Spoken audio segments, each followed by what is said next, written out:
Welcome, everybody. On behalf of the OECD, I would like to thank you very much for joining this webinar titled Learning from Thriving Regional Cooperative Ecosystems. On behalf of my team, we're really excited to be here and thank you for accepting to join this webinar. We have a great lineup of speakers from 3 countries who kindly accepted to present their experiences and join our panel of discussion. Before that, I would like to give the floor to Benedetta Francesconi for some opening remarks. Benedetta is head of the division in charge of policies for startups, SMEs, cooperatives, and many other things at the Italian Ministry of Economic Development, which is a major supporter of this initiative jointly with Invitalia. Benedetta, the floor is yours. Thank you, Martina, and welcome to everyone. So first of all, I'm glad to open this meeting today, which includes 2 webinars on capacity building project designed to respond to the need to strengthen the productivity of Italian cooperatives. I would like to thank the OECD and the Center of Studies of Trento and Invitalia for the support. This activity stems from the capacity building project that we started with a study carried out at the beginning of the year by the OECD on productivity on Italian cooperatives, with the aim of deepening the knowledge of the productivity leverage and productivity challenges.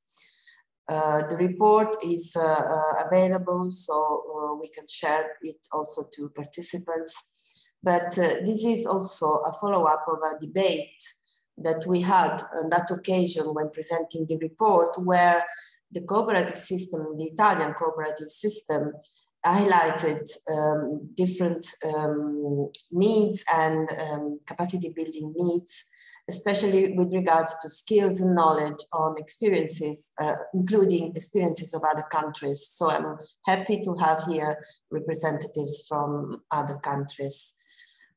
In general, this project is within a broader program, of course, of our ministry, which relates to the promotion of cooperative enterprises, which are an important part of the Italian economic system and which proved to be resilient during the COVID phases. So we think that now it's time for cooperatives also to become more productive and to reap the benefits of the change that we hope to have in Italy, especially thanks to the resources of the National Recovery Plan financed with the Resilience Facility. Indeed, the fact that this seminar is in English is kind of barrier, but at the same time, we believe that knowing that English language is important for cooperatives, and we hope to spread this culture. So this is the first event of the first webinar today, and then we will have a second webinar on the 15th of December, which will offer an insight into policy context as a crucial factor for productivity of cooperative enterprises. So without taking further time, I think we can start with the work today. Thank you. And thanks. Thank you very much, Benedetta. Always a pleasure. I would now like to hear from Alessandra Proto, who's the head of the OECD Trento Center for Local Development. In particular, what I would like to ask her is to elaborate a bit on how this initiative is part of a broader effort by the OECD in the field of the social economy. Alessandra, please, the floor is yours. Thank you very much to everybody. Really, first of all, I should thank the Ministry and Invitalia for supporting the project. I'm really glad that we have the opportunity to continue working together. So thank you very much, sincerely. But also to everybody who has joined us today, because this issue of cooperatives and productivity and sharing experiences from other countries, I think it's really very important, and apparently it's also very interesting for a lot of people. I think that For us, the experience of the project that Benedetta Francesconi just mentioned was really a fantastic occasion to try to understand in detail the issue of spatial productivity of cooperatives and the different mechanisms that are behind the functioning of cooperatives, but not only the functioning itself, but also how this translates into local and regional development, which is the ultimate aim that we have as OECD and as a community as a whole. Mattia invited me to share a bit more of information about the work on social economy that we do. I think this is very important indeed, because the Center for Entrepreneurship, SMEs, Regions and Cities, which is the OECD directorate where the Trento Center is part of, has, I would say, without exaggerating, over 25 years of experience in social economy and also associated policy issues. And in particular, the Local Employment and Economic Development Program, which is a division, a department within this division, has a committee with representatives from all governments, member of the OECD, which is an important forum where governments can learn from each other and build knowledge also on different matters. So the committee has supported the work on social economy since its start. And at the moment, I would say that it's also really at the core of the program of work of our department. So just to give you a quick overview of our latest efforts in these fields, really a few months ago, we published a report named Social Impact Measurement for the Social and Solidarity Economy. And this work is part of the OECD Global Action Promoting Social and Solidarity Economy Ecosystems, which is a project funded by the EU. And this work consisted into exploring current social impact measurement practices among the social and solidarity economy organizations. And on the other side, also identify the methodologies that best suited to capture the social benefits of the social and solidarity economy. And then ultimately to understand what policy initiatives can be used to foster a social impact measurement culture and practice in this field. This is a big project. You can find a lot about this also on our website. And another recent example of our work is more related to regional development and to building strategies. Indeed, it's a report on regional strategies for the social economy, which explores the linkages between regional strategies for the social economy and regional development in the 4 European countries, Spain, France, Poland, and Sweden.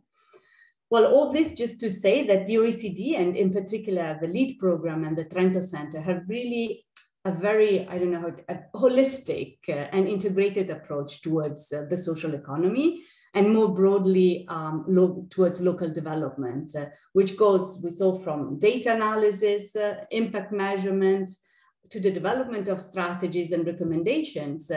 And at the end also to create really the most effective conditions to make the strategy succeed through capacity building and peer learning exchanges. That's why we also invited now other countries to share that experience and to have this peer learning platform among different practitioners. So I stop here as I'm sure that you are eager to listen to our many excellent speakers. I thank you for joining this webinar from many countries. I've been told that participants are here from around 30 countries, so I'm really glad to hear that. And I hope that you enjoy the rest of the afternoon with us. So thank you very much. Thank you, Alessandra. In the next 5 minutes, I'll try to overview the goals of this initiative and provide some technical tips. Let's start from the letter. This is meant to be an interactive webinar, meaning that you're absolutely free to raise questions and provide your comments. You're encouraged to do so by using the Zoom chat, notably its Q&A function. And please don't forget to clarify the name of the speaker you would like the question to be addressed to, for speakers themselves to be aware of whether they should respond. Instructions, by the way, are also available in our chat. More from a conceptual point of view, this webinar is part of a project called Building Capacities for Enhanced Productivity in the Cooperative Sector of Italy, as it was mentioned before. It is supported by the Italian Ministry of Economic Development, from whom you heard before, namely you heard from Benedetta Francesconi. Basically, the Ministry of Economic Development is in charge of the design of policies to support all sorts of entrepreneurship, including the cooperative movement in Italy, plus Invitalia, which is the National Agency for Inward Investment and Economic Development, which basically manages the implementation of many of the incentives and funding programs designed by the ministry, including those for cooperatives, of course. So another question arises quite spontaneously. Where does this come from? Well, earlier this year, the ministry and Invitalia supported us in preparing a report aimed at exploring the spatial dimension of productivity in Italian cooperatives. I would like to kindly ask colleagues to share more details in the chat function. The ministry and Invitalia asked us to do so because the last couple of years, the OECD, notably its Center for Entrepreneurship, SMEs, Regions and Cities, for France, CFE, has started a new stream of work named Spatial Productivity Lab, or SPL, which aims precisely to investigate the place-specific factors that affect firms' productivity. Before the panel discussion, we will hear more on the report and its main findings from Wessel Vermeulen, OECD colleague economist and part of the SPL. Basically, the idea of the project this webinar belongs to is to disseminate and expand the body of knowledge stemming from the above mentioned report to address the capacity building need for enhanced productivity in Italian cooperatives. In fact, many of the people who are following with this webinar are practitioners from the Italian cooperative movement. In more practical terms, for the purpose of today's webinar, we selected 3 regional case studies of thriving startup ecosystems in the cooperative sector from contexts that are meaningfully different from each other. We asked our speakers to discuss what are the local factors that explain the success of their respective cooperative sector and whether, how, and under what conditions such factors could be repeated in other regions or countries in Italy or elsewhere. As Benedetta mentioned before, a second webinar will be held in Italian language on the 15th of December, focusing on policy framework, which we deem to be a key requirement for enhanced productivity in cooperatives and other firms in Italy like elsewhere. Having said that, I would like to give the floor to Wessel for his presentation. Yeah, thank you very much, Mattia. So what I would like to do is to present very briefly the report that we wrote and published earlier this year. Can you see the next slide, please?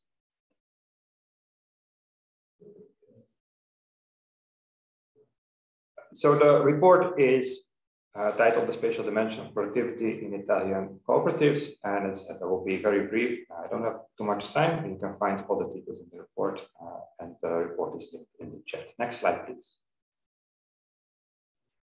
So, as already mentioned before, we did this in collaboration with the Ministry of Economic Development of Italy, and we also worked very closely with Urixo, which Chiara Perini is going to present in a little bit the specific case study of Trento. And we also received much constructive feedback from the various cooperative associations that represent cooperatives in Italy. Next slide, please.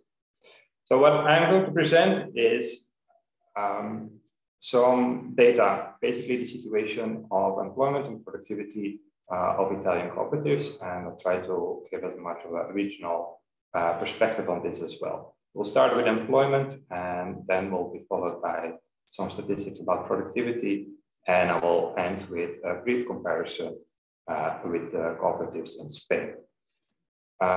So overall, the employment of cooperatives in Italy is about 6.5%. This can be divided between cooperative enterprises and social cooperatives. So this is quite sizable with respect to other European countries. But what we can see within Italy is that there is also a spatial or regional differentiation. So most of the employment happens in the northern part of Italy and a bit fewer in the south. And as you can see, that Emilia-Romagna region and the Trento region have the highest employment share of their employment force in cooperatives. Next slide, please.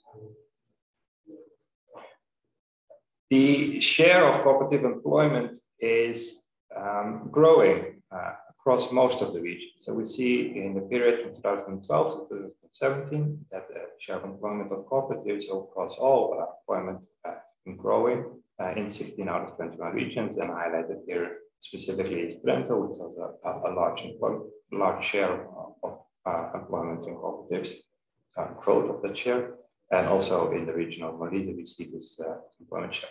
So overall, the cooperative sector is doing quite well in Italy. Next slide, please. Cooperatives tend to be active in some sectors more than others. So for cooperative enterprises, we see that for the case of Italy, that is, they are most important in terms of employment in the agri-food and in the transport sector. For social cooperatives, the employment share seems to be concentrated in education and health and social care. It has a little bit to do with their legal foundation and why they are set up in the first place. But it is an interesting kind of dynamic that we can see here. Next slide, please. We have much more data about the employment division of cooperatives across Italy, the different sectors, the different sizes. I don't want to go too much into detail here. You'll find them in the report. Perhaps the first thing or the only thing here to highlight is that the vast majority of cooperatives tend to be quite small, which means you have between 0 and 9 employees. But then the large cooperatives, those that have at least 50 employees, they add most of the total employment share of the average of cooperative employment. So there is a question to what extent that cooperatives might be able to scale up a bit more in terms of increasing their impact for the overall economy. Next slide, please. So what about productivity of cooperatives? So we calculated based on statistics that we have here at the OECD, the productivity of cooperatives, and we compared that to the productivity of all the other firms in Italy. What we find is that there is a substantial gap on average between cooperative enterprises and other firms. But that doesn't mean that all cooperatives are underperforming in terms of productivity relative to other firms. So there are, what you can see in the middle and the right panel is that there are a substantial share of cooperatives and social cooperatives that tend to be quite productive. So there are positive cases here to highlight and probably to learn from. And the challenge is, of course, to find a way to have all cooperatives increase their productivity such that they can be more competitive relative to other firms. Next slide, please. This variation of productivity is something that is also differentiated across sectors. So some sectors, the productivity level of cooperatives tend to be more competitive relative to other firms in the same sector. Specific cases here is wholesale and retail trade and agri-food. So we show that here for two different measures of productivity, show largely the same kind of differentiation across sectors. That's where they are performing quite well. Social cooperatives tend to be relatively productive in education and health and social care, but they're still lagging behind relative to potentially some other firms. Next slide, please. So what about the spatial dimension of productivity? So here we find the different productivity levels across different provinces and regions of Italy. And what you can observe is the north-south pattern, indicating that the cooperatives that are in the north tend to be more productive on average than those relative to the south. And this is a pattern that you would also see for other firms. So this tends to show that cooperatives following very much the spatial dimension of other firms, and that they might be subject to the same kind of regional circumstances that can make them productive or less productive, as in the same way that other firms are affected by regional dimensions. In our data, we find that only 3 regions, the cooperative enterprise, are more productive than other firms, and these are Umbria, Tuscany, and Invitalia. And you also can see, of course, that productivity here shares a little bit the same pattern that we saw in employment. So the most productive cooperatives tend also be those that tend to have a higher employment share in their respective regions. Next slide, please. So what are some of these regional dimensions and regional factors that affect the productivity of cooperatives? So this is a very stylized summary of more statistical analysis that's presented in the report. So some of these factors are the employment in R&D sectors, or research and development sectors, foreign direct investments, FDIs, the density of a place. They tend to be positively related to the cooperative productivity, as well as to the productivity of other firms. A higher unemployment rate or a higher share of agriculture in the region tends to be negatively affecting the productivity of cooperatives as well as other firms. So potentially cooperative specific factors are the ability of a region to attract or disperse fuel cohesion funds, as well as the local institutional quality measured by changes of the functioning of local governments or local government services or semi-public services. For those higher values, we see that cooperative productivity is stimulated by that. Next slide, please. So based on these very, say, higher level regional factors, what we also had is access to a survey on cooperatives on their ability to invest and use digital tools. So we know that digital tools can be very useful to increase the productivity at the firm level. So what we have is some information in to what extent that cooperatives have been adopting or using these various kinds of digital tools, or what kind of barriers did they face in their adoption.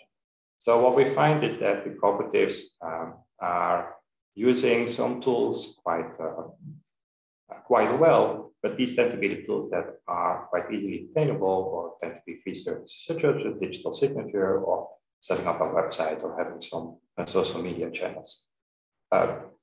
Some digital tools that could be very useful in production or would really scale up the production of what cooperatives are active in, such as e-commerce or modern planning tools. There tend to be very few cooperatives that are using those systems. So what are the reasons that there is this lack of using the most modern digital tools? On the next slide, we'll find that there are a few issues that are really related to the cooperatives and probably that they need some support in, and some other factors that are more regionally located. So what we find is high cost and a low absorptive capacity. So the high cost of services and equipment is mentioned as a reason for not adopting some of the digital tools and services that might be available. Then there's legacy issues, which mean that existing systems might not be compatible with the adoption of new tools, so that would be personal cost for a cooperative to adopt those systems. And then there is the lack of skills that does not allow them to adopt these new digital tools. Finally, there's the cost of information and communication services and the lack of access to high-speed internet. That's perhaps not something that cooperatives can solve within themselves, but it's definitely an issue that perhaps local governments might be able to look into. Next slide, please. So I'll briefly end with a comparison of the cooperative sector in Spain and with some perspective on what Basque Country is doing here, and I'll be able to give you some more details in a little bit as well. So there are about 20,000 cooperative enterprises in Spain. So these are quite a few fewer than in Italy, and they represent about 2% of total employment. But there's a very large regional division. About 56% of all Spanish employment in cooperatives are in the Basque Country. We calculated that about 23% of the employment in Basque Country is due to cooperatives, although that's just an estimate, so it might be a little bit over than what we're presenting here, but there's definitely a case that the Basque Country is very important for the cooperatives in Spain overall. Other regions are that have some sizable employment in cooperatives are Andalusia, Valencia, and Catalonia. Next slide, please. So what about the productivity of cooperatives in Spain? So here we split it up between Italy, Basque Country cooperatives, and cooperatives in the rest of Spain. And each of them are compared to other firms in their respective regions. So the Italian cooperatives are compared here in terms of the productivity relative to other firms in Italy. So what we find is that Basque Country cooperatives are quite competitive across all sectors in the region. While the cooperatives that are active in the rest of Spain follow very much a pattern as that we found in Italy, is that there might be some sectors in which they're specializing are performing quite well, but in the majority of sectors, they lag a little bit behind the productivity level of other firms. Next slide, please. So based on this report, we ended with a few policy recommendations. We summarized them here. So in terms of data, I think it's quite important still to expand the evidence based on cooperatives. This is a call for Italy as well as for any other country. The Italian data is quite well developed already, but still it would be, there is always need for better and more data to understand specifically for Italy as well, what we can do to increase the productivity of cooperatives. And then there is awareness. So this webinar is part of it. We think it's quite important to curate and support the awareness of cooperatives and what they can do for the local economy. And I will end here. So next slide. Thank you very much for your attention. And Mattia, I give it back to you. Thank you. Thank you very much, Vessel. It looks like we have a question for you. The question goes, it seems that in northern regions, Friuli, Veneto, Lombardy, and Val d'Aosta, the number of cooperatives has decreased. Do you have interpretation of this data? Maybe you can, while you try to figure out an answer, I can just tell you that she's probably, well, the person who asked this question is probably referring to your second or third slide, in which it was shown that the employment share of cooperatives over total regional employment, actually that's not the number of cooperatives, decreased in those 3 or 4 regions between 2012 and 2017. In any case, do you have any explanation of that for that? So we didn't look specifically at all the different drivers of why in different regions we would see an increase or a decrease in the share. So I presented mostly this slide to show that on average across Italy, the cooperative employment share is growing and it is shared among most regions. There will always be some regions that are lagging behind, and I think it will be very interesting to understand why some of these regions, such as Friuli, Veneto, and Giulia, might not have seen this growth share. But I do not have a direct answer to that specific region right now here available. But we'll look into it further, and I might be able to respond to that chat. Thank you, Vessel. Thank you very much. So after having set up the scene, I would suggest that we move to the core of this webinar, which is the panel discussion. And to this end, I would like to give the floor to our moderator, Alexandra Tsvetkova, who is also an OECD colleague, economist, and coordinator of the Spatial Productivity Lab. Alexandra, the floor is yours. Thank you, Mattia, and thank you, Vessel. I think the presentation set the scene for today's discussion pretty well. I'm very excited to be here today, actually, and I'm looking forward to the conversation because we are going to talk about cooperatives or maybe cooperative ecosystems in very diverse settings. So we have a case of Trento where more than 50% of the population are cooperative members. we have a case of the largest cooperative in the world. And then we have a perspective from across the ocean, from the United States of America, a country that has very strong individualistic culture. So, you know, cooperatives there have to adjust and be probably slightly different. But what the whole point of today's conversation, I think, and it is part of why we are here and why I'm so delighted to be part of it, is that cooperatives, regardless of the settings, in all the settings, they are able to deliver enhanced living standards, better working conditions, and other positive economic and social outcomes for their members and for the communities. And also to continue on the issue of diversity here, we also have a panel which is very diverse, and I think this will enhance the quality of the conversation, giving different perspectives. So we have a researcher who is a part of a cooperative university. Then we have a researcher who professionally studies social economy and cooperatives. But we also have practitioners. We have people who established cooperatives. So it's really, really a wonderful mix, I think, and I hope that it will be useful to the audience and for the participants as well. So let me introduce the speakers. The first to go will be our case study from Spain, the Basque Country. I will give the floor to Javier Retegui Albizua, who is a senior associate researcher at the Mondragon University. And he is also a consultant researcher and lecturer at the, I have to correct myself. He's senior associate researcher at the Orchestra Basque Institute of Competitiveness, and he's also consultant researcher and lecturer at the Mondragon University. And as you can guess, he will be presenting the case of Mondragon. Then I will give the floor to Chiara Carini, who is senior researcher at the EURICSE, which stands for European Research Institute on Cooperative and Social Enterprises. And then we will go again across the ocean to look more at a specific example, practical example, which will be presented by Sarah Chester and Molly Hemstreet, who are co-executive directors of the Industrial Commons.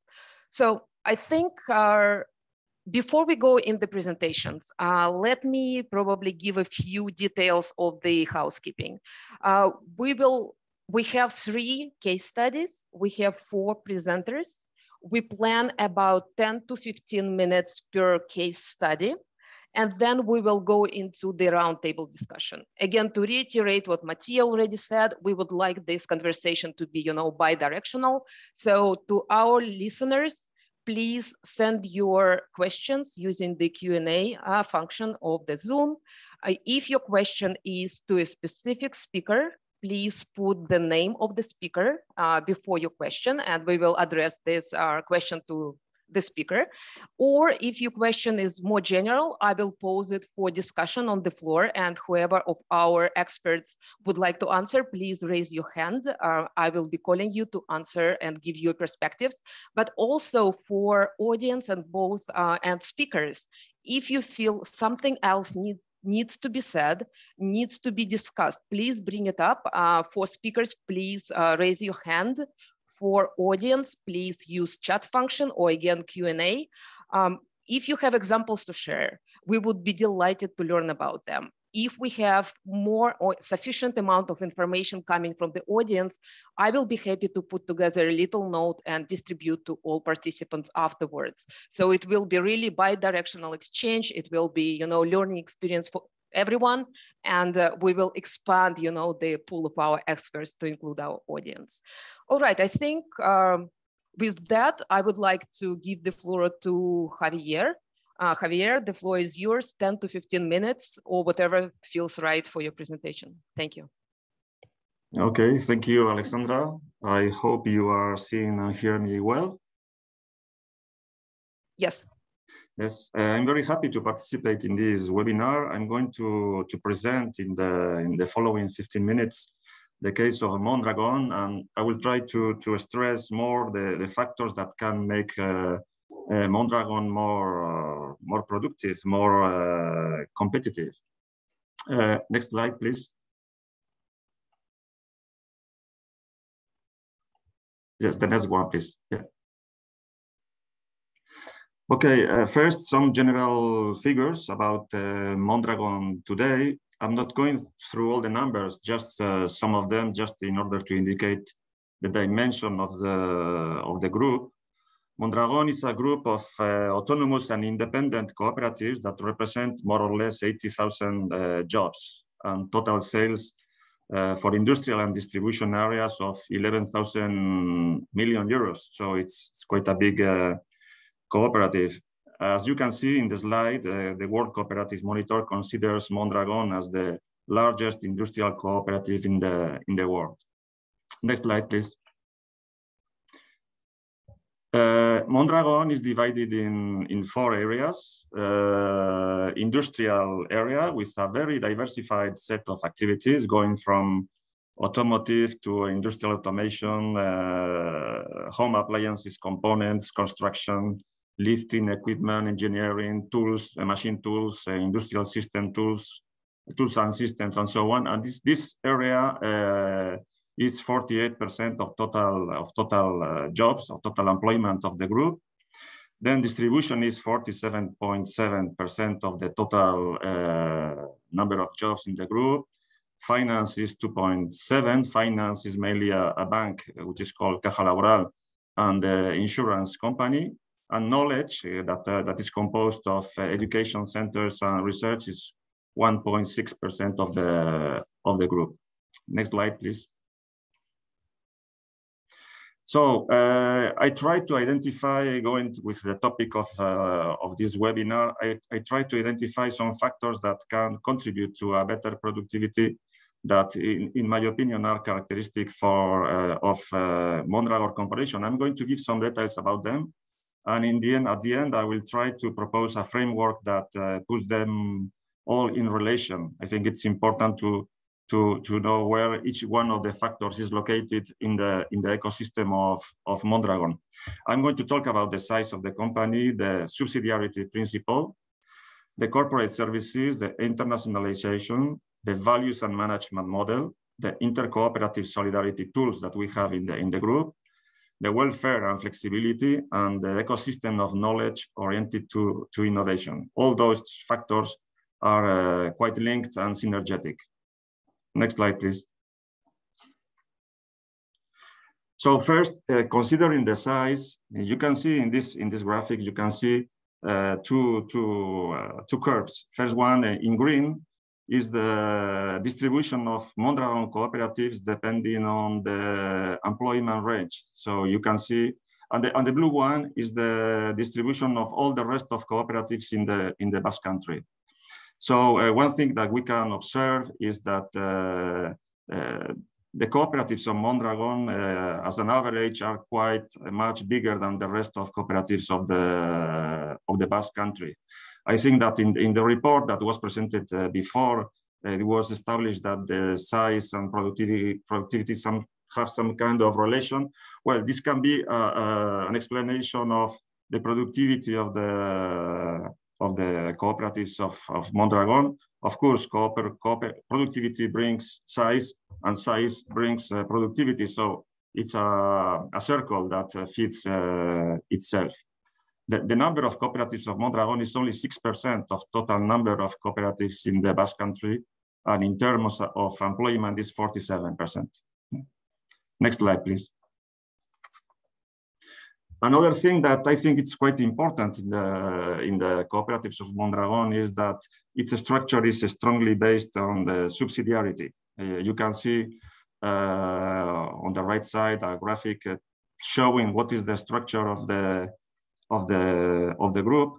One could think that the full power of decision is at the top, but this is not the case. It's just the opposite. The cooperatives at the base have the ownership of the corporation and not the opposite.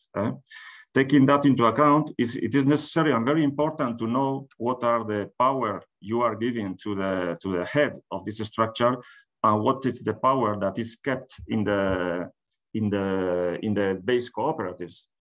When you have a very diversified corporation, it's very difficult for one only head to know all the variables and all the strategic issues concerning each one of the sectors.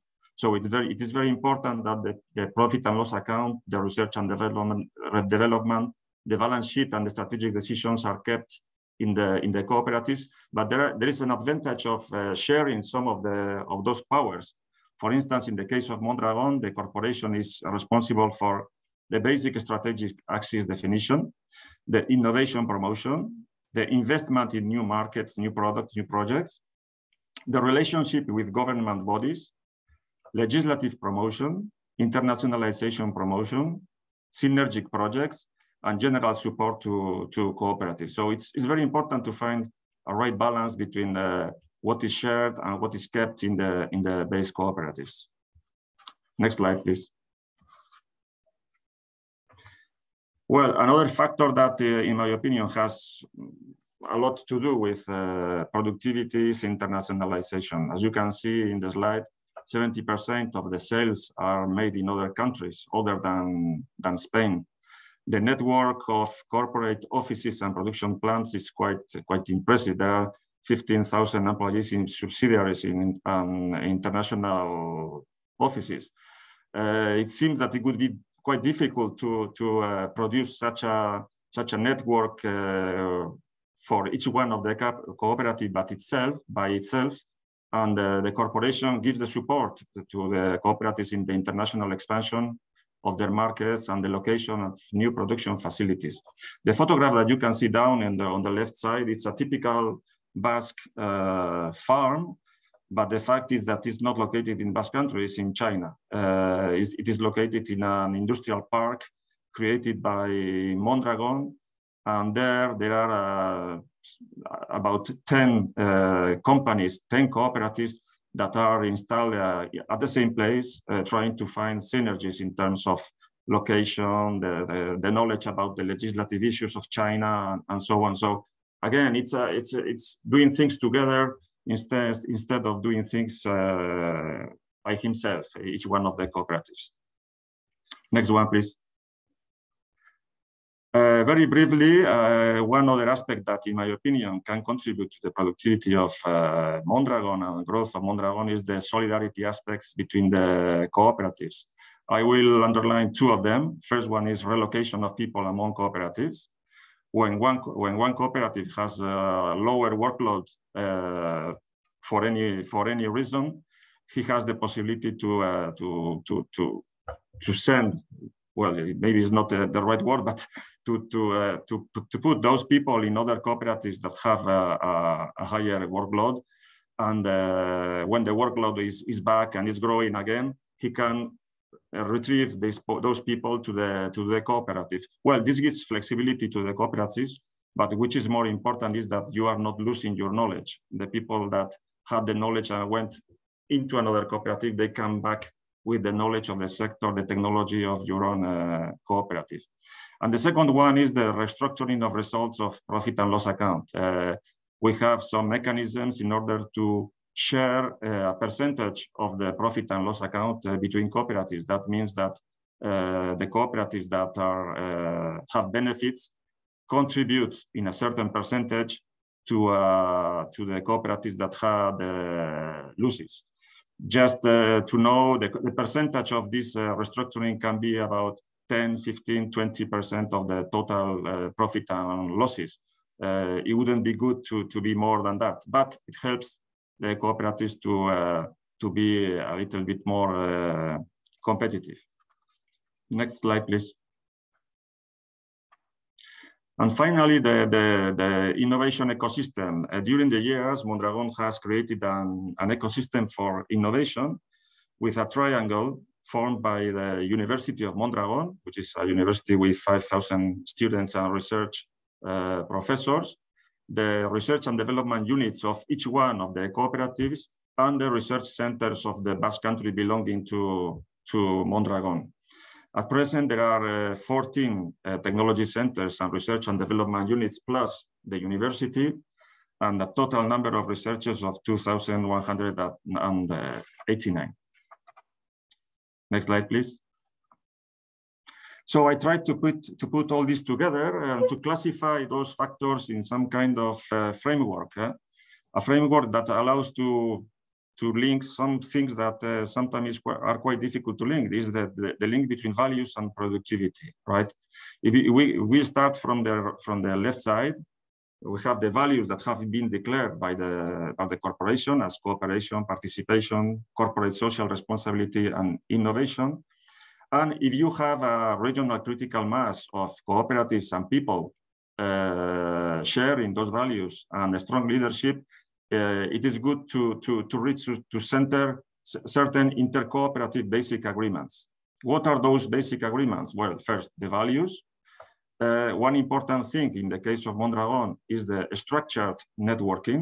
When I mean structured is the networking is supported by legal entity, by laws, and by rules of the different mechanisms that are put in place in the corporation. It is very important because, as you can see, solidarity mechanisms is part of those basic agreements, and it wouldn't be realistic to discuss the solidarity mechanisms every time it is needed. So they are written, they are established, they are agreed by all the members of those of the corporation. And if you want to be a member of the corporation, you have to accept those kind of basic agreements. Common projects as education, we have a university, research and development centers, and of course, the voluntary power assignment to coordinating entity. You have to accept that part of the power you have is shared with the other cooperatives. If this is the case, if the values are there, if the strong leadership is there, if the regional critical mass is there and those intercooperative basic agreements, you can start finding the synergies in a more natural way. Synergies like research and development, commercial, lobbying, internationalization, innovation, and so on, that I have mentioned before. And then you can maybe reach some degrees of productivity and competitiveness and growth. But you know, the right side of this slide is what we see when we observe Mondragon. What is important is that the roots must be there. The left side of the corporation must be there. It takes time, it takes patience, and it takes a strong leadership. Next slide, please. Some insights about what I have said. It seems difficult to replicate the experience of Mondragon Cooperatives development nowadays because it was created in the 1950s. Spain was a closed economy and it was quite easy to develop new products and markets. But even with that, it seems that intercooperation and the structured networking is an efficient strategy to increase productivity. Each cooperative by itself is quite limited in order to put in place those kind of mechanisms. This intercooperation allows to put in place other key aspects such as economy of scale, solidarity, or flexibility. Sharing the same geographical area seems to be a key factor to facilitate the cooperation. And a question that needs to be solved is the access of cooperatives to capital market in a way compatible to its principles and values. That makes difficult the access of cooperatives to markets that are intensive in capital. When I say markets intensive in capital, I'm talking about markets where, for instance, the increasing of the cooperative must be made with inorganic operations, such as buying other companies or buying some subsidiaries in other countries. Next slide, please. So just to finish, and in order to show, well, the mind of the founder that started all in Mondragon, I have put 3 quotes, maybe about 60 or 70 years ago, linking cooperatives and productivity. He used to say, we need our cooperatives to be real companies, achieving productivity or efficiency coefficients similar to other entities of different structures. A cooperative movement without a structural capacity to attract capital at the level of the demands of industrial productivity is a transitory solution, an outdated formula. And we have given up the capitalist system, but we have not given up the need for more capital. Well, I think 60, 70 years ago, it was established 60, 70 years ago, but nowadays they are still here. Those kind of issues are still in the cooperatives. So I think this is the last slide. I think I kept the time, and that's all from my side. Thank you, Javier. I think it was a great beginning for the discussion, because you pretty much broke down the main ingredients of success and productivity in a case study of probably one of the most successful cooperatives. So apparently these ingredients might not be, you know, easily available or buildable by other cooperatives, but at least we know what they are. So we start with the values and we go into cooperation, but it also leads to size that helps productivity. And then of course, internationalization, innovation, and resource sharing or circulation. So the expertise stays and is enriched within the cooperative. So I think it is partially already answers some of the questions that I was thinking to bring up in the roundtable afterwards. We have a few questions, but I would keep it until all presentations are done. So this way we can have all the speakers together around our virtual table, and we can go through the questions together. So let me go to Italy and to the case of Trento, which is our host region. I would like to give floor to Chiara Carini, please. If we can switch the presentation here. Yep, thank you so much. Chiara, the floor is yours. Thank you, Alexandra. Good afternoon, everyone. And thank you for the opportunity to join this webinar today. As Alexandra was saying, I'm here today to talk a little bit about our province, so the province of Trento. And next slide, please. Next. Thank you. So just before talking about cooperatives in Trento, I would like to spend 2 words about our province, Trentino, for people who maybe do not know our province. So we are in the north of Italy, northeast, and it's a quite unique province talking about cooperatives. This is due to the fact that Trentino is one of the European regions with the highest density of cooperatives active in the community. And some of these cooperatives have been active since the late 19th century. It's also a quite unique region, province in Italy, due to the fact that there is a large, a great variety of types of cooperatives which are active in our territory. Indeed, at the beginning, so during last centuries, first cooperatives were agriculture cooperatives, consumer and credit cooperatives, but then during last decades, we also saw the development and the establishment of cooperatives in other sectors of activities such as social and health services, energy production, culture and education, housing cooperatives, and so on. So we have a great number of cooperatives active in a large number of sectors of activity. Moreover, as Alexandra already anticipated, we have a great participation of our population in the life of cooperatives. In Trento, we have more or less 500 people living here, and over a population of 500,000 people living here, there are more than 290,000 cooperative members. Of course, there might be double counting in this number of members because people can be a member of more than one cooperative, but still it's a huge number comparing to numbers of other regions in Italy. Next slide, please.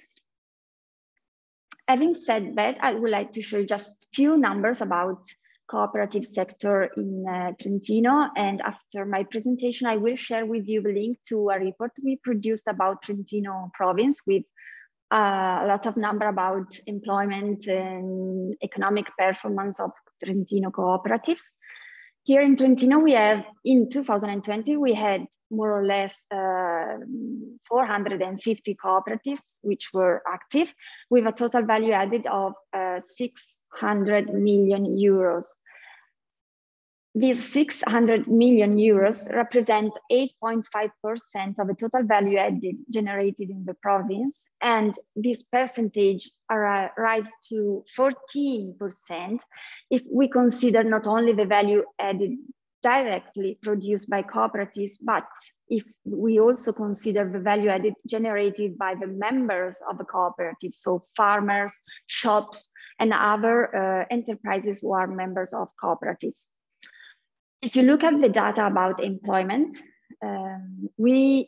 always in 2020, we had more than 30,000 jobs created by cooperatives, equal to 17,000 of full-time equivalence job. This is due to the fact that there is a high presence, a high percentage of people employed part-time in cooperatives here in Trentino, especially in social cooperatives in the sectors of social and health services. And if you look at the weight of employment in cooperatives over the total employment in the province, you will see that employment in cooperatives represents more than 12%. And if you consider also people employed in members of cooperatives, this percentage rise to 17%. So quite high numbers comparing to the numbers of other Italian regions. And this makes Trentino a unique case in Italy. Next slide, please. So talking about productivity, I just want to say a little word about this. Vessel already presented some data about Italy, including Trentino. And on the next slide, I just selected some numbers about labor productivity by type of cooperatives here in Trentino. I just want to remark the fact that cooperatives are different from other companies. So the main goal of a cooperative is not the profit maximization of the profit. Is the main goal of a cooperative is to satisfy the members' needs. So there are different type of members, different type of people that can establish a cooperative. We have producer, worker, users that can establish cooperatives, and how cooperative acts on the market also depends on the goal that they pursue. This does not mean that economical sustainability is not a goal. We think that it is a goal. It is a prerequisite in order to be able to stay on the market and be able to satisfy the members' needs. But I wanted to emphasize this because we are not talking about a single enterprise as for the previous case. We are talking about a province, so a large number of enterprises which are different, which act differently according to different aims and goals. And this might impact on the level of the productivities of the companies. Next slide, please. So very briefly on this slide, you can see the level of productivity in 2017 by sector of activity. Sorry, I do not have that by type of cooperatives, which would be the best, but still there is quite a match between sector of activity and type of cooperatives, since we have agriculture and then industry and agriculture cooperatives in the agri-food sector, industry for worker, and construction for worker cooperatives. Then we have wholesale with consumer cooperatives, and all the world of social services for social cooperatives.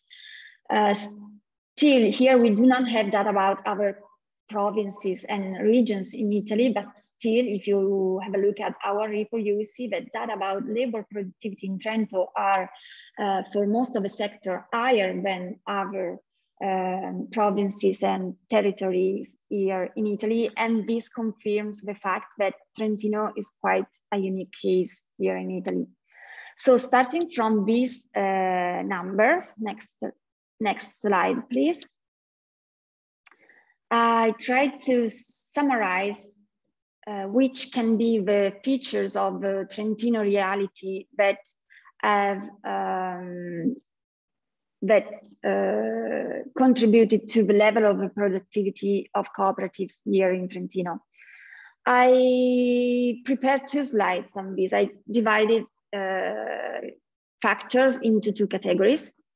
This is the first category. So there are some features which are related to our territory. So the history and the geographical conformation of our province that have conditioned the performance of cooperatives and which might be not replicable in our territory. So starting from the geographical conformation, so Trento is in the north of Italy. We are in the mountains, so we have all the problems connected with the fact to be in the mountains. Many of the valleys here in Trentino are isolated and marginal with respect to the main national communication routes. So many of the valleys are out of the main communication routes. And due to this fact, cooperatives have been an instrument to meet the needs of the people and enterprises in most remote areas. So in most remote areas, for-profit enterprises didn't access the market and cooperatives filled the gap. Moreover, we had historical factors. The development of cooperatives in Trentino have been intertwined with the process of obtaining the autonomy for the province. So I didn't mention at the beginning of my presentation, but the province of Trento has a special status of autonomous province in Italy. This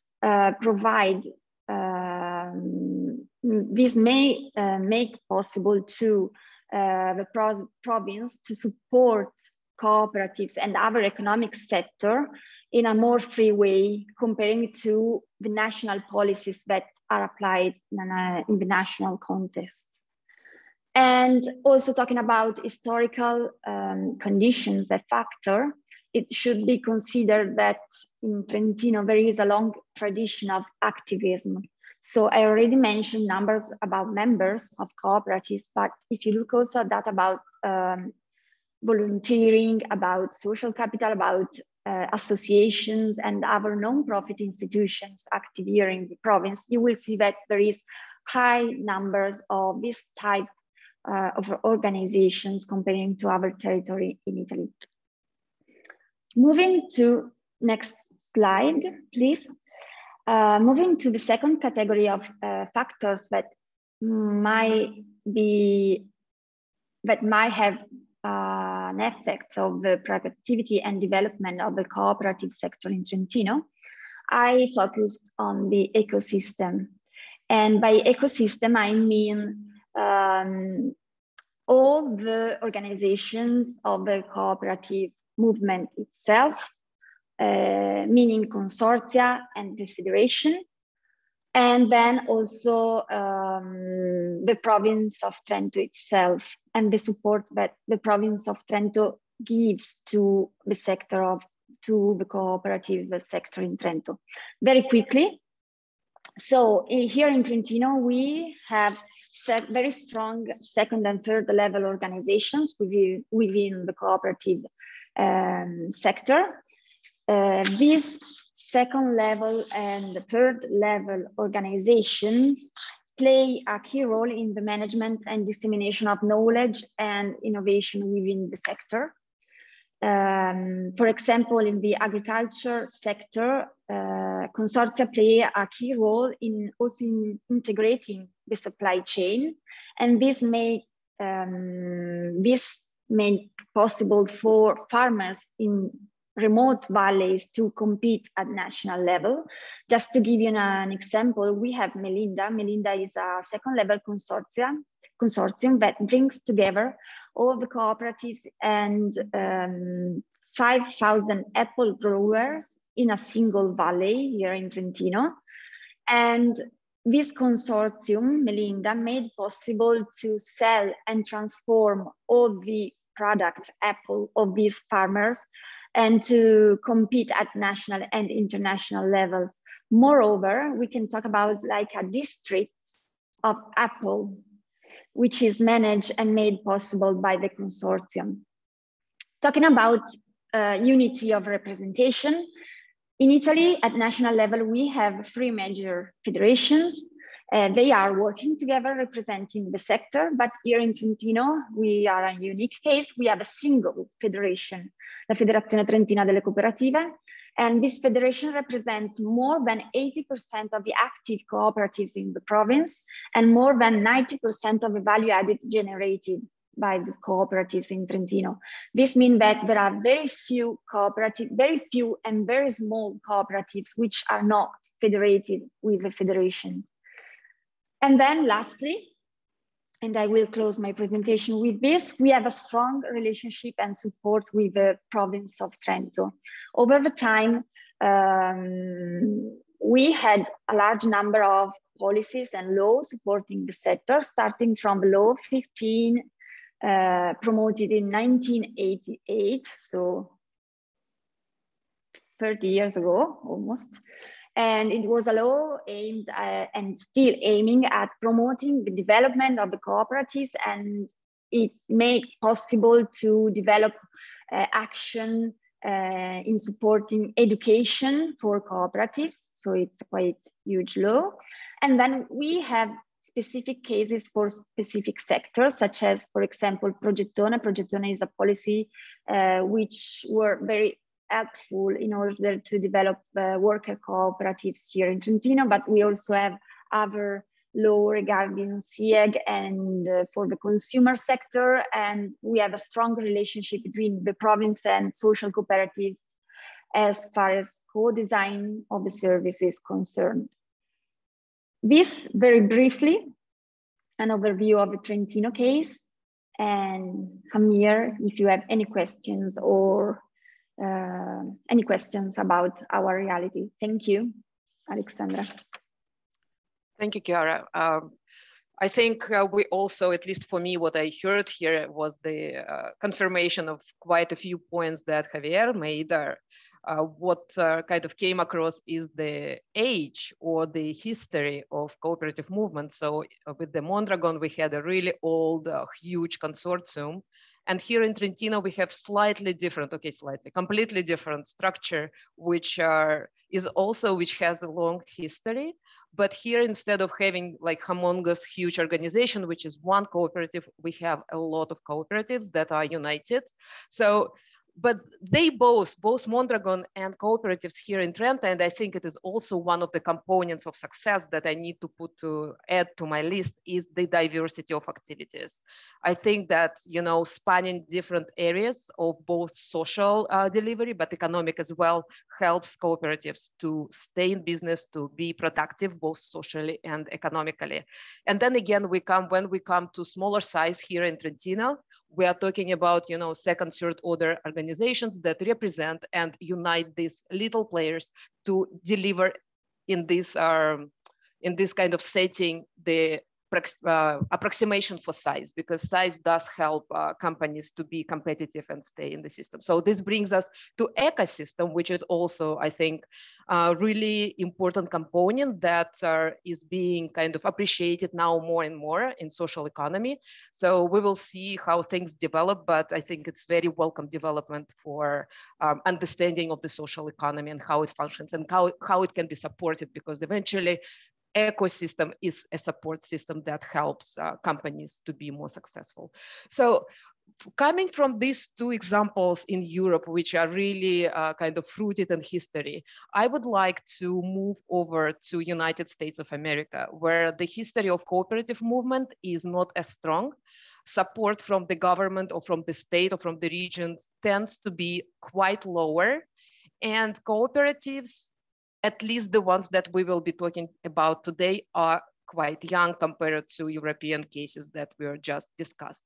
So Sarah, Molly, whoever takes the floor, you have your 10, 15 or as many minutes as you need to present your case. Please, the floor is yours. Great, thank you so much. We are just humbled to be joining you all today and be on a panel with these folks. We've spent many, many years saying we want to be like Mondragon and we want to be like Italy. So we feel like we're the babies in the room and appreciate the opportunity. I'll pass it over to Molly in a few minutes, but I'll get us started. My name is Sarah Chester, and we run the Industrial Commons, which is structured as a 501c3. And we're in the southeastern United States. Much like Trento, we're also in the mountains, and we're in the foothills of the Appalachian Mountains. And that has brought its own struggles over the years for our community. The work of the Industrial Commons is to really build out a cooperative ecosystem, and we tend to think about it in that way as well. So we love that that frame is being used here today. And if you'll take me to the next slide, Alexandra, please.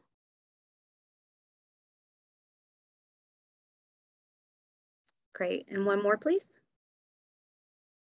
So just to share a little bit about our context here at the Industrial Commons and for the work that we do, we are in a more rural area. The city that we're in, Morganton, is about 19,000 people. And so it's a small area, and we have traditionally had a very heavy focus here on manufacturing. And while we lost a lot of manufacturing in the 80s and 90s, there's still a lot of it here. About 1 in 3 people work in manufacturing. And so we focus deeply in place, but then also deeply in the sector of manufacturing, and particularly in furniture and textiles. So that has been an asset that we've had here for many generations. And so we have built a lot of our work around focusing on sector and then also on place.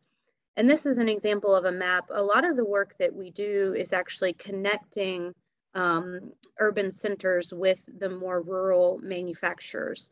So one of our entities that we've launched is called the Carolina Textile District, and it's a producers cooperative of textile companies. And we like this map because you can, it's hard to see, but you can, the little blue dots are the manufacturers, and the red clusters are entrepreneurs who want to launch businesses, but they need to be connected to the manufacturers in the more rural regions. So a lot of our work does connect urban and rural places.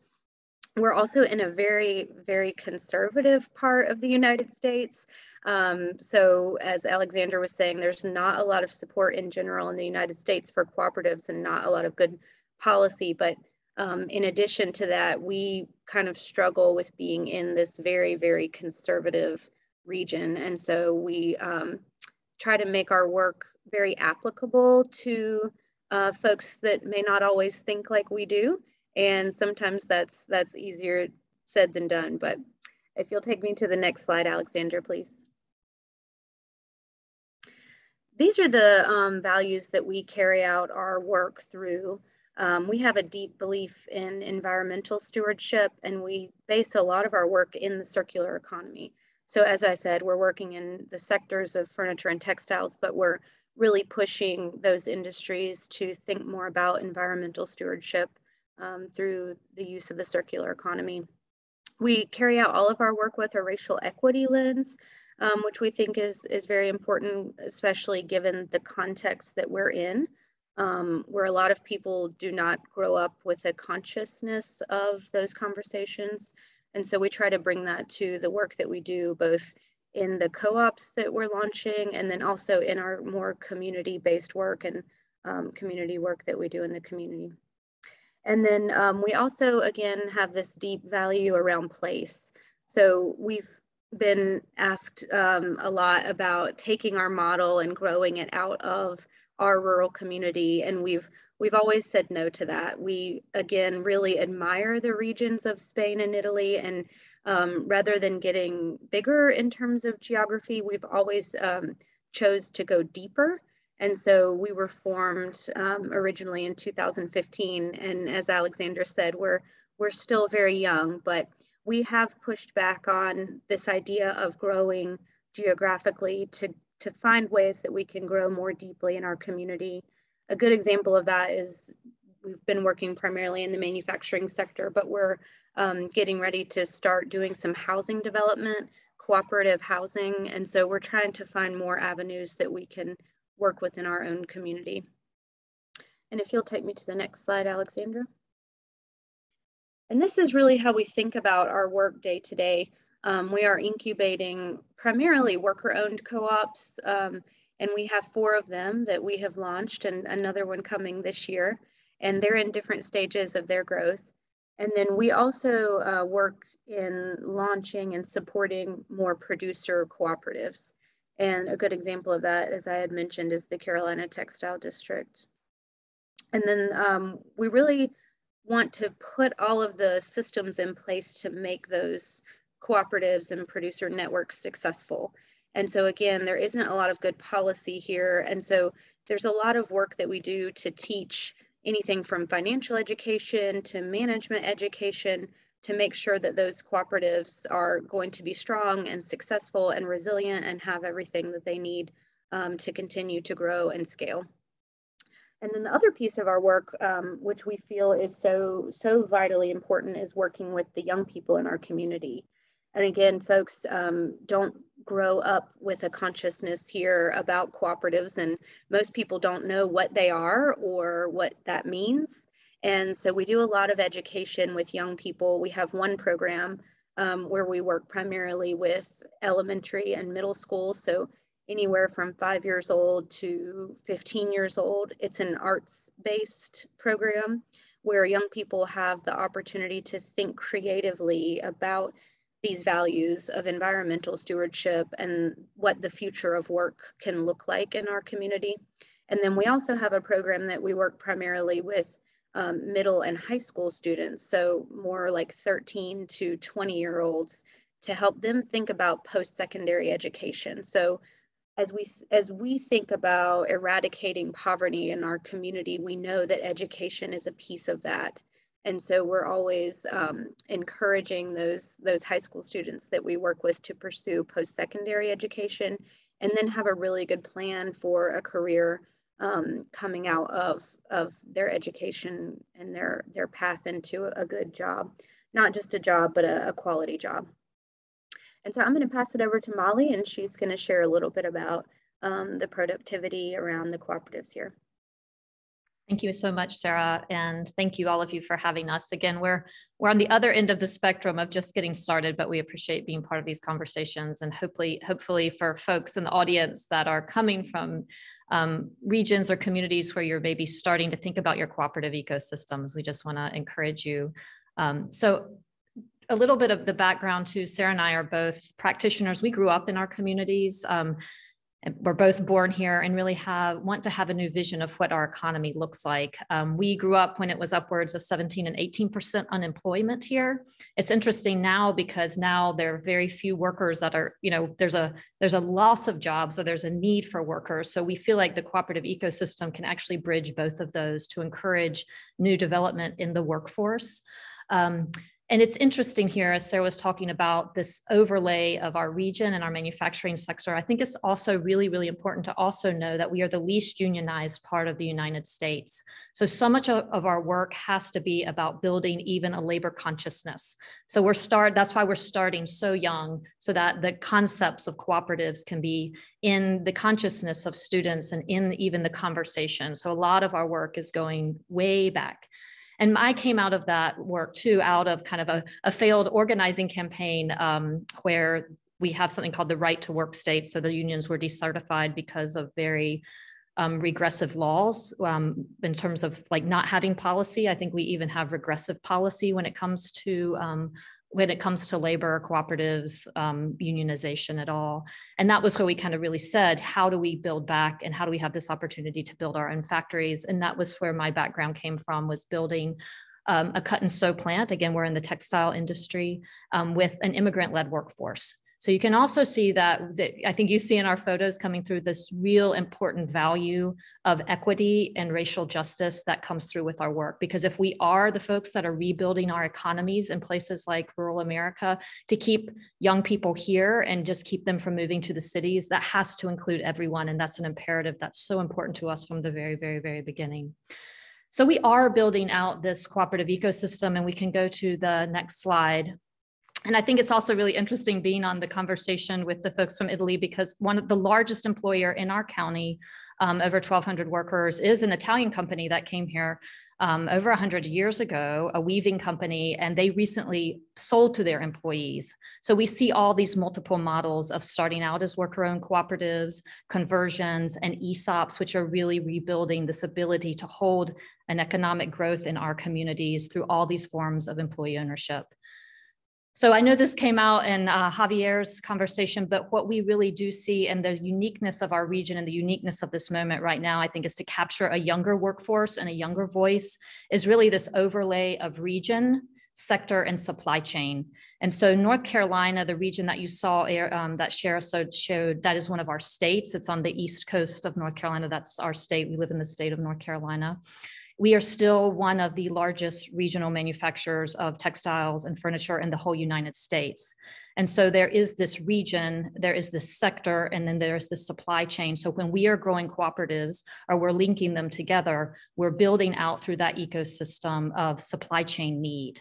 So that is one of the things where I think we have really hit on how do we grow the ecosystem, how do we expand the ecosystem, and how do we find those niches? Is that just imperative as folks are thinking about developing or growing this?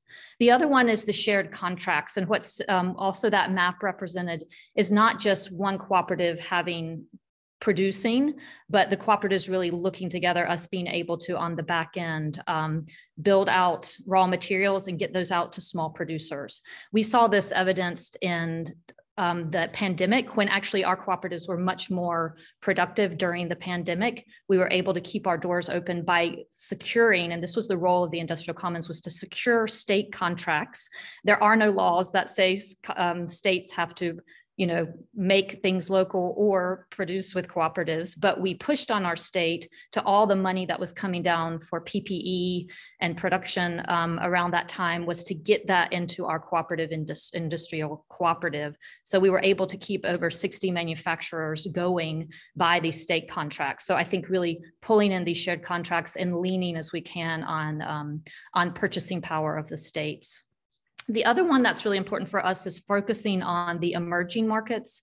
And I think in a place like the United States, this is where hyper-localization is really important, and the supply chain overlay. So our focus right now, again, Sarah and I as practitioners, what is the community that we want to build? What is the economy that we want to build? We want it to be equitable from the beginning. We also want it to be green from the beginning. So we have the hundreds of years of infrastructure.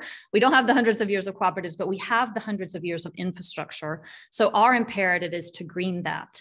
So we are really, really focusing with national brands now on building out the circular economy here because we have all the production capacity, and to build that out with a cooperative model and mindset with a hyper-localized regional focus. And so I think really focusing on the emerging markets is really important for productivity. And then the other thing, and we also saw this in other presentations, is just leveraging our existing assets. We do not have a university in our region. We have more secondary schools. They're called community colleges. One of our projects is actually to build out a center. We have purchased a factory that burned down. It was over 40 acres in our town that's burned down.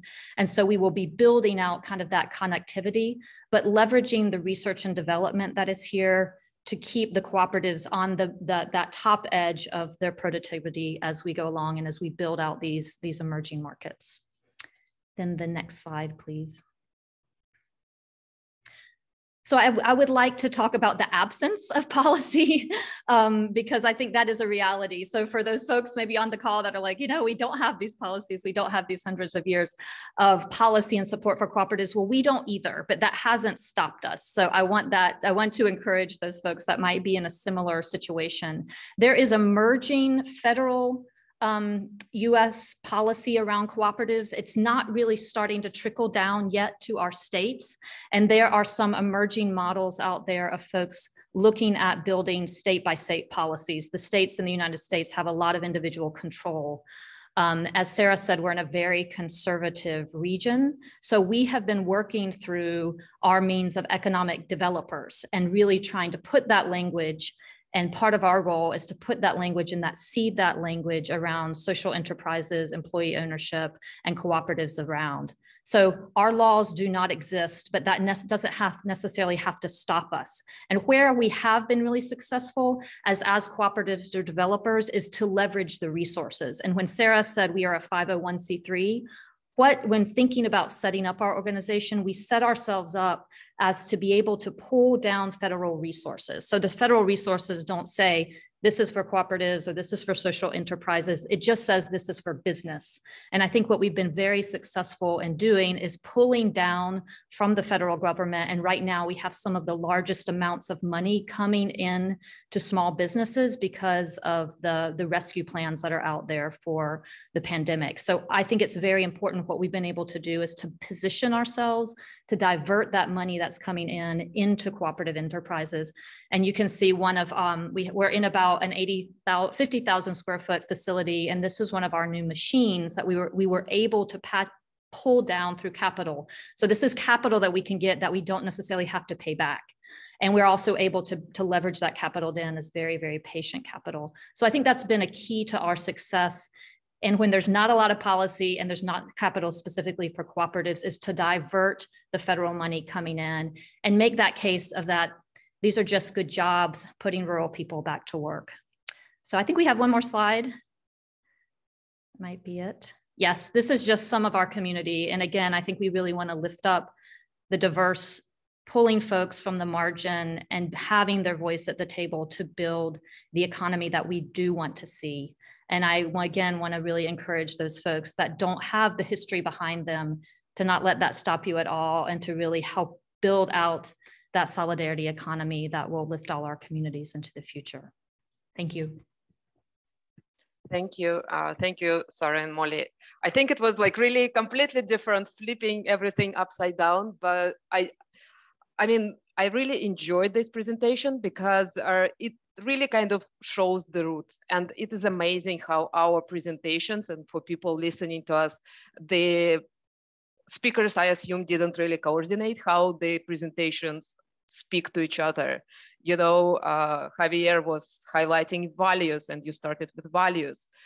So, you know, you're almost Mondragon already. You started there.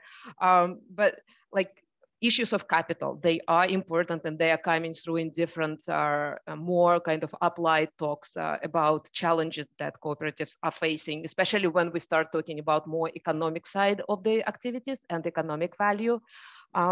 So again, thank you so much. I think we are ready to discuss. We have a few questions in the Q&A function. We have slightly over 10 minutes. I would like everybody to please join. We are all here. All right, let me pull up the questions from the audience, and then if we have time, I have a bunch of my questions, frankly. I don't know if I have time to answer them.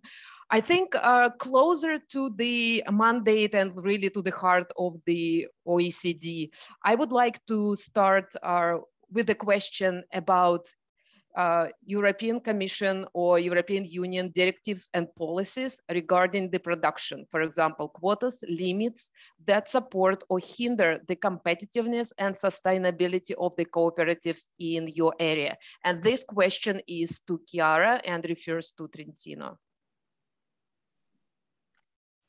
Okay, so first of all, I have to say that I'm not a policy analyst, so my answer might be not complete.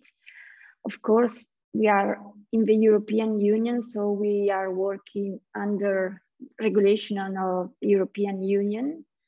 And I can mention two examples. One I already mentioned, talking about limits may come from state aid. I don't know if you know that in the European Union, private company cannot receive funding from public governments that are classified according to, that are classifying as state aid. Here in Trentino, we had over the last years local law promoting SIEG in Italy. This means general interest services. And there was a debate about the fact this law supported consumer cooperatives in establishing new services in remote areas. This means that market shops in remote valleys do not only sell food and beverage and other stuff, but also provide some services to local populations, such as booking, health appointment, or postal services, so general interest services. And there was a debate whether, and of course, the province of Trento provides funding and support, economic support to establish these new services. And there was a debate whether this funding and support should be considered state aid. But at the end, there was a resolution, European resolution, that clarified that this funding were not state aid, so the province can support consumer cooperatives in providing these services under some specific conditions. So cooperatives should meet these conditions in order to access to public funding for these activities. And other problem, I don't see other limitations. There are the same limitation for cooperatives, but there are for other type of companies. So in the agriculture sector, we have all the limits related to quotas, so milk that should be produced and so on. But these are limits concerning not only cooperatives, but all private companies in the territory. There is no difference between cooperatives and other enterprises. Thank you, Chiara. So one more question here, and this one is for Javier. I will start, actually it is two-part question in a sense. So I will start with the second part. What was the most outstanding innovation that emerged as a result of cooperation triangle that was mentioned in the presentation? You can go with the list of like 5, if there are many. Yes, you are not going to find a world-class innovation that will transform the life of all the countries in the world. You have to, in order to see that, you have to go to each one of the cooperatives, their products and their markets, and see how the research centers and the university have contributed. For instance, now I remember the case of one company producing buses that was in almost in bankruptcy 15 years ago. And he collaborated with the university and with a research center called Ikerland. They designed together a new bus, and now is leader in the market. I remember now the company which is producing lifts, which is called Orona, that was in a very bad situation 20 years ago, and now is competing with world-class manufacturers of lifts. For instance, with a patent on the ropes you need to make the lift work. So they are not world-class innovations like I would say in the digital world and so on. But if you go one by one to each one of the cooperatives, you can find those kind of innovations. And for instance, many of the cooperatives that are working in automotive are tier 1 companies. That means that they are able to keep the technology race and to keep competitive in different technologies. Yep, thank you so much. And then I will go to the next part of the question, and it goes again back to policies, but maybe policies during the COVID. If you can think of any policy support that has been needed to keep Mondragon competitive, or anything that actually was implemented, used, or maybe should have been implemented. Any reflections here? Yes, when Sarah and Molly were talking, they were saying that we don't have the history of other places and we don't have the helps from the state, specifically for cooperative. Well, this is the same case here in the Basque Country. I mean, the Basque Country cooperatives have some advantages in fiscal advantages. For instance, what is the tax percentage you have to pay on the earnings? But for the rest, we have to compete with the rest of the industry in order to get the money from the state. For instance, talking about COVID pandemics, we had some helps from the state as all the rest of the companies for the people who are under contract. I mean, the people who are not members of the company but are of the cooperative. that are working on the cooperative. We have, as for the rest of the industry in the Basque Country, we have some subsidies in order to compensate the salary which is not perceived. It's a kind of temporary suspension of the contract with a subsidy for paying part of the salary. But for the members of the cooperative, we have no help for COVID. So how did we do it? For first, we relocated people. As I said before, pandemic has been an asymmetric crisis. Some sectors have been more affected than others. So we translated some people from the most affected sectors to the less affected sectors. We have some funds for unemployment during the years that have been used to compensate people who are unemployed in this situation. We also asked to the members the flexibility of hours. I mean, the hours that you are not working during the hardest period of pandemics, you have to compensate in other periods of the year, but you still perceive your whole salary during this period. And finally, I would say that innovation has been another lever to work on that. For instance, there are some companies in Mondragon that have changed their manufacturing processes in order to produce masks, and they have been producing masks for not only for the Basque Country, for all Spain. So as you can see, for the people who are in contract, as the rest of industry, we have some state helps. For the rest, we did it ourselves. So the situation is not so different from what Molly and Sarah were describing. Thank you, Javier. We have a bunch of questions actually for you, and I will get back to you quite soon. I think, Chiara, is the hand raised for, okay, pleasure. May I just say one word about COVID, because so also here in Trentino, we have public policies supporting enterprises during COVID, but all the instruments put in place at national and local level were the same for cooperatives and other enterprises. So there was no special treatment for cooperatives. I have to say that we, as Eric said, we carried out a survey during last spring and summer, and we realized that very few of cooperatives were strongly affected by COVID. Most of them are active in the agriculture and social services, so not so hard hit sectors that were not hit by the crisis. But even for those sectors in which there was a strong crisis, cooperatives didn't apply. A small number of cooperatives applied for public funding.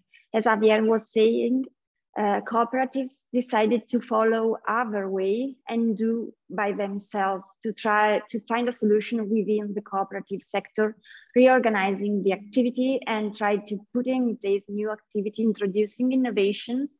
And most of these innovations were not emergency innovations, so new activity for the emergency period, but it was a starting point for new branch and new activity that will be developed in the coming years.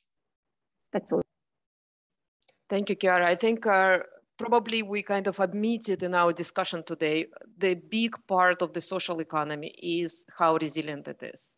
And actually, in locations or communities where social economy cooperatives are stronger, they tend to be, and data shows it. This, I mean, I'm not a qualitative person, so I know it from data that these communities actually go through crisis in better shape because they are able to preserve more employment. They are able to, to adjust better, just because usually it is like people are invested in it. It is not that, okay, we just, move to a different region. They need to find new ways of surviving and prospering in the hard conditions. So it's nice to hear it from the speakers as well, that, strength comes from within.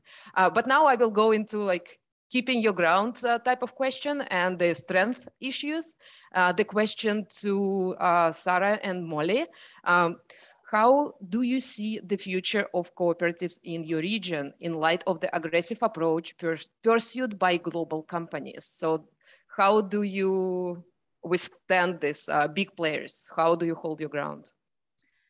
So that's a great question. So in some ways, I think we have some history there because as Sarah talked to, we are this region of manufacturing and there's a huge concentration of it. And we experienced, particularly with the North American Free Trade Agreement, which was signed, and we lost so we showed you a picture of our map, and then we're even a smaller region within there. We lost 40,000 jobs. So there was this huge exodus of work. And we did at that point have the highest unemployment of any region in the United States. And again, what we're talking about are these poorer regions of the United States. In fact, this is where some of our specific funding comes from at the federal level, is there's a region of Appalachia that has its own funding because that has historically been one of the poorest areas of the United States, along with an area of the Deep South, which had the history of slavery. And there's just a lot of deep, economic problems out of that. So that is, again, where we're able to pull those resources down. So in some ways, the companies that were left, and Sarah said this, even though we had this huge exodus of work because of this global issue of chasing cheap prices, there's still 1 in 3 people that are working here. So the companies that were able to season that and weather that have been very strong. They figured out their mechanisms and they figured out their markets. And I think one thing is not to chase those global markets. What's so interesting about furniture and textiles, and particularly furniture, a lot of US furniture is still made in the US, and particularly the furniture that's here, it's very high-end furniture and it's very custom. So you're not necessarily making thousands and thousands of things. You're making thousands and thousands of things, but each one of them is different. So we have really tried to hone in on this kind of customization market, which is at scale, but it's still more the one-offs because that work is harder to offshore. And the other thing we have done is really focused on the issue of sustainability and found those clients that never left the US, or they always had localized supply chains. And what we can just do is help to strengthen that localized supply chain. One of those, they're coming this week, which is exciting because we have a strategic plan with them, is Smart Wool. They're one of the leading sock manufacturers in the US. Their production has always been here. So instead of trying to say like, we can't necessarily weather that storm, but we can find those partners that have been committed from the beginning. And you see them really doing better because they're doing production here and they're also having much closer proximity to their market. And then I'll just say, like, I know there's this whole disruption of global supply chains, but I think that's actually has a really silver lining side to it. And we're seeing that with the furniture market as well, because because of a climate crisis issue in Texas and a hurricane, a lot of the foam cushion production for furniture was disrupted. And so our co-op kind of stepped in and said, like, look, there's a non-woven product that we can make with the circular economy and all of your waste. So can we step into some of those supply chain disruptions? So I would say, like, we can address supply chain disruptions at scale, and we can partner with those folks that want to grow, going back to the values that we had from the beginning. If we don't sell out on our values, there's enough market share for people that share some of our same values. Thank you, Molly. So I hear from our Master of Ceremony, we can actually take about 7 more minutes to talk a little bit more. So it's a pleasure. It's great actually to see again the confirmation of resilience, but also how cooperatives can step in and fill the gaps, not only in employment or some service delivery, but also new and emerging concepts such as circular economy, which I think is pretty foreign for established businesses. So it is new people, new entry, new companies that are more likely to, embrace this view. And it is very, very pleasing to see that cooperatives can lead this change. So I would like to finish off with the questions from the audience. So I will go back to Javier. We have 2 questions. One of them, the second one, is quite technical. So Javier, if you can afterwards, if you can type your answer, there is a little button there. It would be much appreciated. But now I would go to the question that I would ask you to answer live. So when you were presenting Mondragon case, you showed this map where the cooperative sells like all across the world. And it was said that 70% of sales are abroad. So the question becomes whether it contradicts to the value of the, serving the members or selling abroad, because the proceeds somehow are shared with the cooperative members, still feeds the cooperative narrative and the definition in a sense. Yes, well, this is a question that has been addressed very often in the general assemblies of the cooperative in Mondragon. I mean, when you have to decide in a general assembly that one assembly line that it's in your town has to move to another country, let's say Poland, creating some jobs in Poland, and at the first moment reducing those jobs in your country, well, this is not an easy decision. But the reality has shown that the cooperatives that have moved to other countries and for the markets or for production have been stronger in the local market. I mean, instead of weakening the cooperative in the Basque Country, the cooperative has been stronger.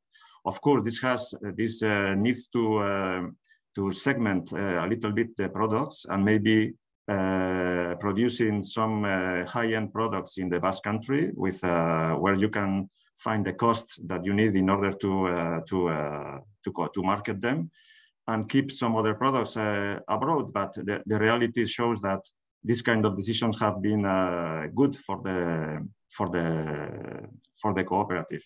Now, some people ask the cooperative who has moved to another country to reproduce the reality of Mondragon in this country. So this is a quite difficult task. When you are internationalizing for market or products, you are expecting some local conditions that are very different than the local conditions you need to replicate the model of Mondragon. So normally when we go abroad, we try to share our values. In some cases, we have included the unions in the administration council, and we have found some tools in order to make it more similar to what is in Mondragon, but it is not always easy. Thank you, Javier. So again, if you go to Q&A, there is one question, which is how to measure the impact of regulations on competitiveness models in business activity in emerging and advanced economies. If it is something within your expertise, please feel free to type your answer. But I would like to actually pick up on what you just said in terms of replicability and really trying to do what you did in different regions or different countries. Even if for our speakers who maybe don't have experience of doing it yet, what do you feel are the main components of replicability or of success? So since we really selected quite unique cases, I would assume that our answer to the question how replicable it is, it would be likely not so much.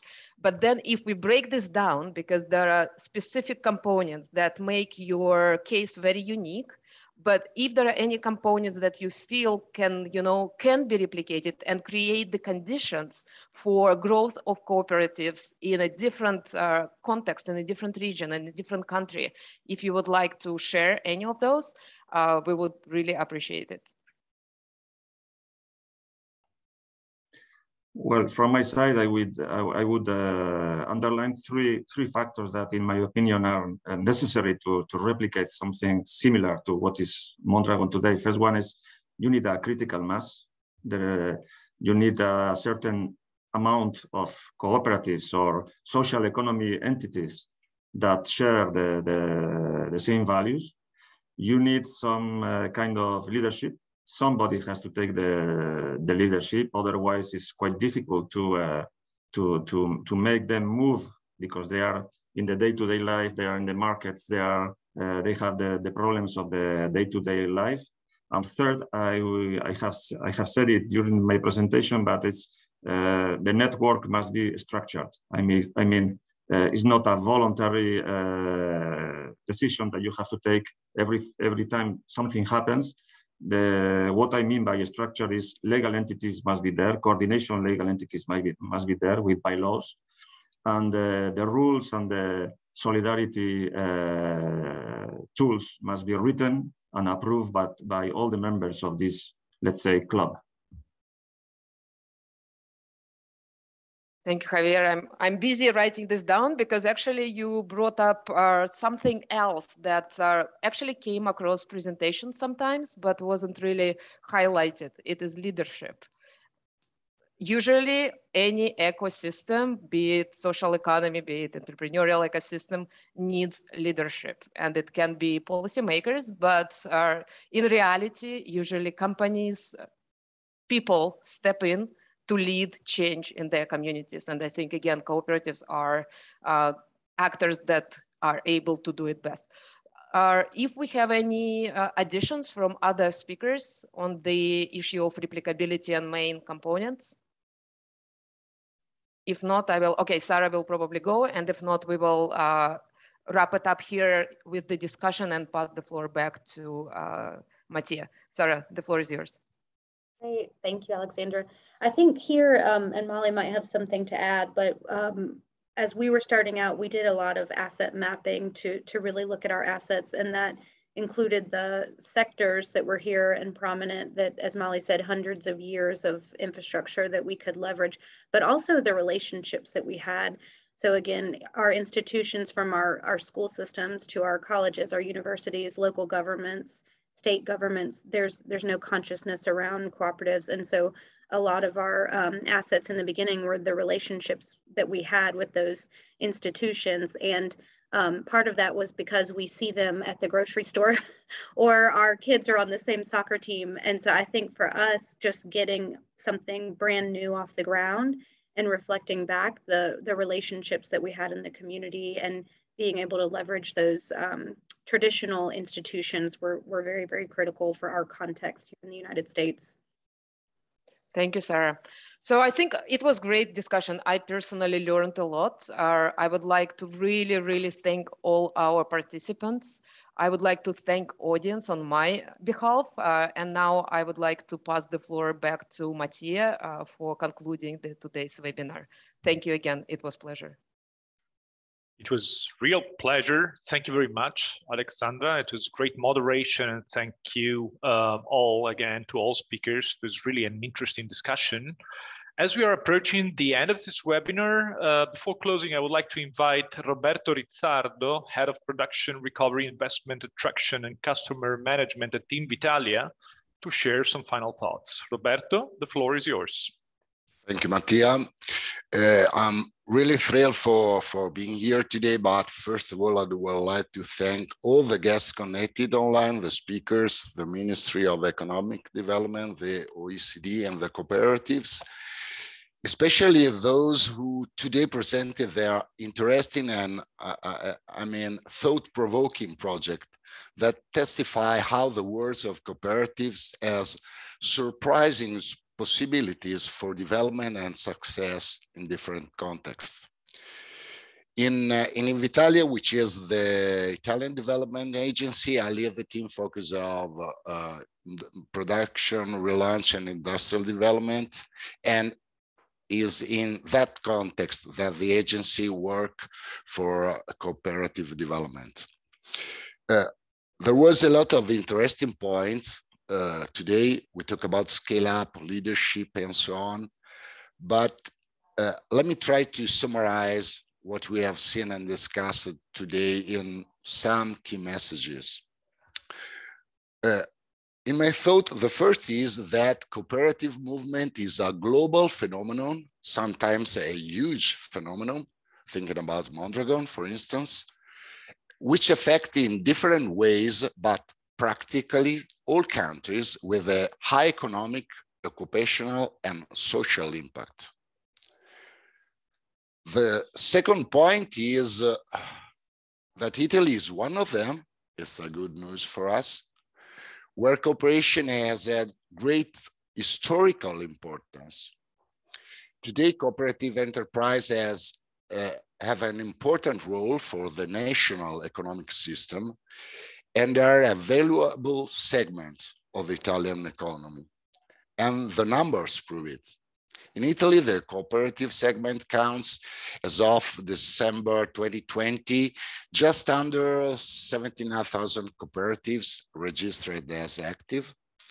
The members of cooperatives are over 13.5 million, more or less.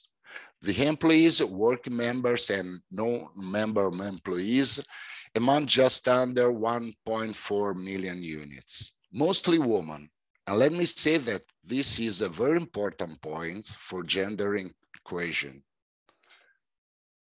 The cooperative movement achieves an aggregate turnover of almost 161 billion euros between cooperatives and controlled capital companies, of which 8.5 billion from foreign markets.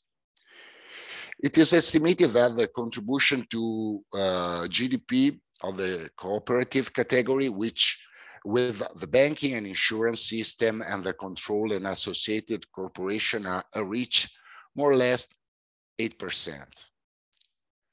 There are 12 Italian cooperatives in the new ranking of the 300 largest cooperative organizations in the world, with a total turnover of more or less $73 billion in 2018, 2.1 billion up compared to the previous year.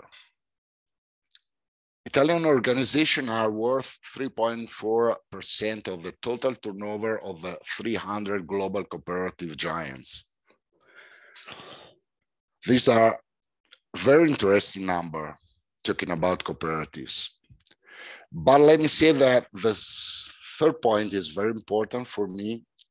Cooperatives are demonstrating a capacity for resilience, as referred in accordance with our recovery and resilience plan. On employment and production front, even in times of crisis like the one we are living, I think about the COVID emergency, and they are adapting with extraordinary flexibility to peculiar contexts and trying to keep up with the times. For example, there are several experiences of cooperatives that respond to business crisis with workers buyout. That is the initiative of employees who, by taking over the company, preserve a productive activity otherwise destined to closure, allowing sometimes to create new employment. And that is very important in these hard times. Summing up, we can say that we are talking about an inclusive galaxy of small, medium, and large size enterprise with deep roots in the territories that generate new job opportunities and succeed in combining profitability with solidarity and quality of work, and strengthen social inclusion and cohesion.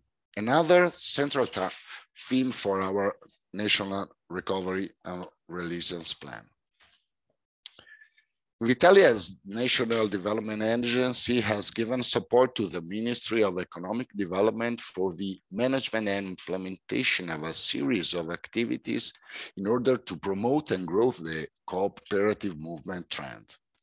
The study of 20 pilots projects for over 1.3 million euros was founded to allow cooperatives to compete in very diversified strategic areas with an innovative and extremely challenging methods, which allowed collaboration between various institutions, public administration, cooperatives, but also universities, training institutes, nonprofit organizations, and so on. And this is very similar to the model described about Mondragon experience. So probably we are moving in the right direction. The results are, in our opinion, very interesting and have led in many cases to the creation of concrete realities that today operate in the market. The activities and the studies carried out must be the reference for the future in order to guide more precisely the intervention policies and the incentive measures that must support them. Now, is our intention to continue to support the cooperative sector alongside the creation and generation of projects from the bottom through supporting the project, encouraging greater interinstitutional cooperation for the development and consolidation of the cooperative system. As we talk about the Mondragon experience, the scale up probably is the key, innovation is the key, digitalization is the key. This is also the time to intercept many projects that will have to be put in place to realize the mission also of our recovery and resilience plan. I'm thinking about the circular economy sector, in which many cooperatives already operate and which can play a central role in supporting local administration in the service provided to citizens and overall in the complex of intervention in favor of the transformation of cities. In my mind, another example is the digitalization. I know it's a challenge, but also a great opportunity for the transformation of cooperative and the evolution of the service that they could provide. Another sector of great interest to strengthen the cooperative is the themes related to logistics and transportation. This is the real enabling factor of this post-pandemic, we hope, economic development, in which, for example, with the explosion of the online sales, it has been seen an exponential increase of the revenues, opportunities, relevance of the sector. In conclusion, I think that there are many opportunities to work on all together in order to succeed. Thanks for your attention. Thank you very much, Roberto. And we'll be happy to keep on collaborating with Invitalia and with the cooperative ecosystems of the countries involved in this great webinar. As we are running out of time, I will just limit myself to reminding you that our next webinar on productivity enhancing frameworks for cooperatives will take place in Italian language on the 15th of December. And having said that, I would like to thank you very much once again for joining today's discussion and hopefully see you again soon. Goodbye. See you. Thank you. Thank you so much. Thank you. Bye. Thank you. Goodbye.